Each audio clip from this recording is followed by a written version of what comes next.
Hey everybody, how's it going? Well, I got a text about 7 o'clock this morning from one of my sources, and all it said was derailment at cable.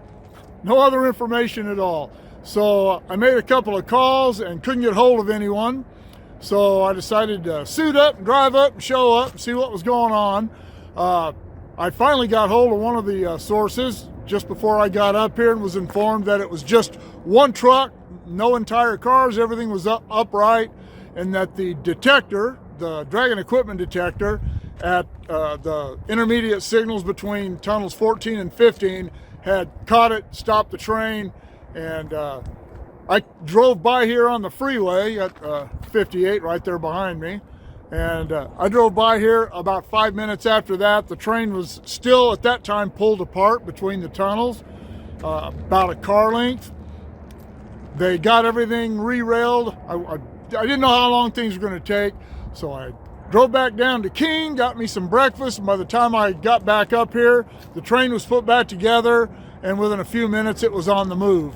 I came down here to where the problem was and found where the car had come, where the truck, and as it turned out, I should say, as it turned out, it was only one axle that came off the rail.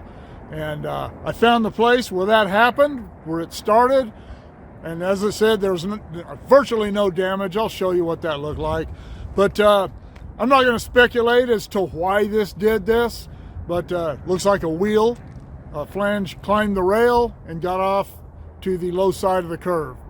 But anyway, the honchos were up here for a while looking at it, and I just saw them all leave, so I thought I would come up here and show you this. That is tunnel 14 up there. We're between Cable and Marcel, and there is the little crossing there about where tunnel 13 used to be. And right here on the inside of this curve, you can see where this rail is chunked off. Before I go any further, and anybody says, oh, look at him, he doesn't have any on-track protection. Well, technically I don't, but I was informed by the honchos that were here that they will not be running any trains until this rail is changed out. You can see the pieces of steel laying on the ground, the pieces of the rail from where it broke off. And I don't know that this broke off under the wheel that derailed, or if it broke off before that and the wheel, the axle that went off rode that piece of the rail up there. This rail is flattened out pretty badly. When the rail grinder was up here, I don't know if they came up here or not. I don't know if they came this far up, but this particular rail, as you can see under there, is lipped over pretty bad, and that whole section of that lip broke off. And you can see over there they have some new rail laid out over there and some new rail laid out over here. So this is obviously set up to be changed. I don't know when that will happen. I don't know when it's scheduled. I didn't ask anyone, and it doesn't matter. It didn't get done before this, and I guess maybe it should have, but yeah, it didn't happen. That's the way things go sometimes. And right here you can see where it first went off the rail on this side and started breaking off these clips. You can see the dings in the concrete ties that don't appear to be damaged really. Come up here and replace a few clips. You can see those rail slivers along the base. I will link in the description below the video that I did about the rail grinder working, and the video about why we use rail grinders. But anyway, you can see this, and it goes all the way up. Looks just like this, all the way up through the curve, through the tunnel where the train stopped. And that's all the damage there is really. I noticed further up, I walked up to the tunnel earlier and noticed that there were some clips broken up there, but not very many. So fortunately, it didn't do much damage. It went through the tunnel without contacting anything, or making any contact with the tunnel, I should say. I've come up here to Tehachapi. It is now about a little after 2 in the afternoon, and they still haven't started running westbounds. There's still that westbound stopped at Cable. You can see that one down there is stopped behind him, and you can see that one parked way out there on the other side of Tehachapi, beyond the crossings. I'm at the Tehachapi cross over here. There's a Depot Museum over my shoulder there. But the reason I want to stop here is I was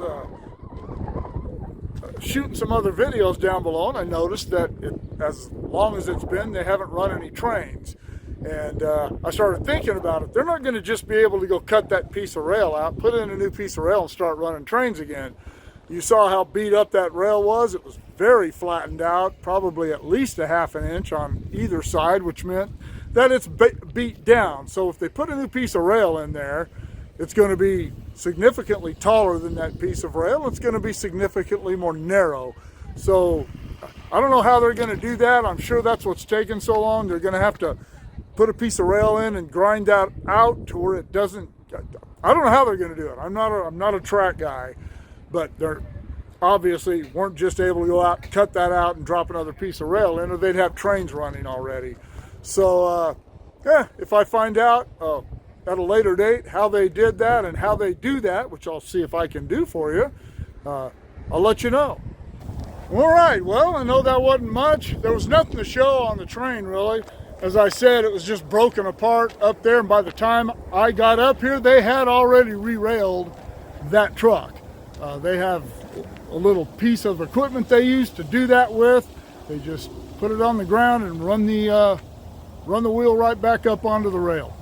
So it didn't take them long to get it going, and they got it out of here, I don't know, about 9 this morning, maybe 9:30. I wasn't really paying that close attention. So it wasn't a problem for very long, but it's still going to cause trains to be backed up because, as I said, they're not going to run anything until they change that rail out. I didn't see any trains coming up from Bakersfield. If they're stacked up, you can usually see them down at Sandcut, Bealville, Rowan, Woodford. You can see all those places from the freeway. And I saw 0 trains eastbound. Sorry it wasn't more exciting, more visual, but at least you know the story of how it happened, how it was detected. And I do want to point out that I'll link the playlist of how things work in the signal department, where I did the video about dragon equipment detectors and the different wayside detectors we have, are in that playlist along with a lot of other things. But the dragon equipment detector did its job. It's exactly why it's there, to detect things just like this and tell trains to stop. And that's what happened. If this dragger had not been functioning correctly or hadn't been there, it would have dragged this car right up into the switch at Cliff, or it would certainly have done a lot more damage. So there you go. Here are the URLs to my PayPal and my Patreon. If you can help the channel out that way, I'd sure appreciate it. Keep shooting me the ideas. Drop in the comments below. Shoot me an email at motorport59@gmail.com. Like, share, subscribe. Click on the bell if you want to be notified of future content. And we'll see you all later.